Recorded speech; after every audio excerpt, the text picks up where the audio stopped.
Hello दोस्तों, आज मैं आपको एक बहुत ही मजेदार कहानी सुनाने जा रहा हूं। यह कहानी शेख चिल्ली की विचित्र लेकिन साहसिक हरकतों का अद्भुत उदाहरण है।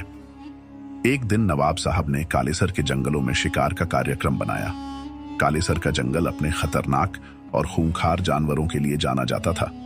वहां अकेले शिकार करना बेहद जोखिम भरा काम था, इसलिए नवाब साहब ने हर तरह की तैयारी करने का फैसला किया। वजीर ने कड़े इंतजाम किए, पानीपत से प्रशिक्षित हाथी बुलवाए गए और शिकार के लिए विशेष बंदूकें तैयार करवाई गईं। नवाब साहब की यात्रा से पहले ही एक विशेष दल जंगल में भेजा गया ताकि मचान बनवाए जा सकें और जरूरत पड़ने पर हांका लगाने वालों का इंतजाम किया जा सके। जब सब तैयारियां पूरी हो गईं, तब सवाल उठा कि नवाब साहब के साथ इस शिकार में कौन जाएगा। सभी जानते थे कि शेख चिल्ली को ले जाना जोखिम भरा हो सकता है, क्योंकि वे अनाड़ी और नासमझ माने जाते थे। उनके बारे में यह मशहूर था कि खुदा ने उन्हें ज्यादा अक्ल नहीं बख्शी थी और उनकी काया भी दुबली पतली थी, जैसे उन्हें बहुत जल्दबाजी में बनाया गया हो। बावजूद इसके शेख चिल्ली ने जिद पकड़ ली कि वह इस शिकार में जाएंगे। उन्होंने नवाब से कहा कि अगर उन्हें साथ नहीं लिया गया तो वह पीछे पीछे जंगल में पहुंच जाएंगे। नवाब ने उनकी बात सुनी तो गुस्से में बोले, तुम एक चूहे को नहीं मार सकते, शिकार क्या करोगे? शेख चिल्ली ने जवाब दिया, हुजूर, मौका मिलेगा तभी तो कर पाऊंगा। शेख चिल्ली की इस जिद और दृढ़ता को देखकर नवाब साहब ने उन्हें अपने दल में शामिल कर लिया।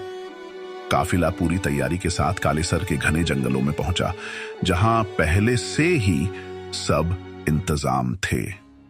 तय हुआ कि रात में तेंदुए का शिकार किया जाएगा। दिन ढलते ही सभी लोग पानी, खाना और बंदूकें लेकर मचानों पर बैठ गए। यह चांदनी रात थी और सभी की नजरें उस चारे पर टिकी थीं जिसे तेंदुए को लुभाने के लिए बांधा गया था। शेख चिल्ली को नवाब साहब ने एक और साथी शिकारी शेख फारूक के साथ एक मचान पर बैठाया था। हालांकि वजीर चाहता था कि शेख चिल्ली अकेले मचान पर बैठें ताकि उनकी हरकतों से बचा जा सके, लेकिन नवाब साहब ने यह सोचकर उन्हें अकेला नहीं छोड़ा कि कहीं शेख चिल्ली कोई बेवकूफी न कर बैठे और शिकार हाथ से ना निकल जाए। इस तरह शेख फारूक उनके साथ मचान पर बैठ गए।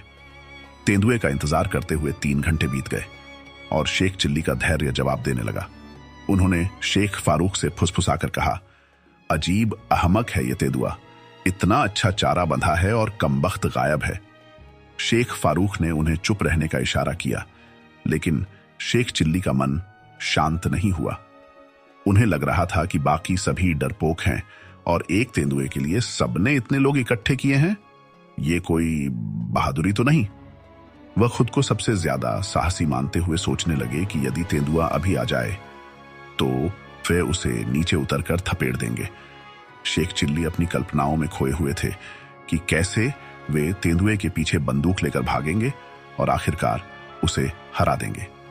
इसी दौरान उन्होंने तेंदुए के आने की कल्पना में ही बंदूक की लबलबी पर हाथ रखा और अनजाने में बंदूक का ट्रिगर दब गया। एक जोरदार धमाका हुआ और सभी लोग चौंक उठे। शेख चिल्ली ने चिल्लाकर पूछा, क्या हुआ?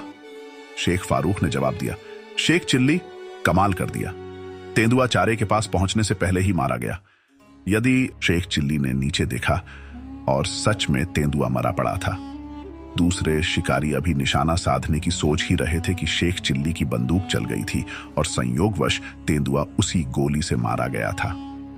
नवाब साहब ने मचान से नीचे उतरकर शेख चिल्ली की पीठ ठोंकी और उनकी बहादुरी की सराहना की।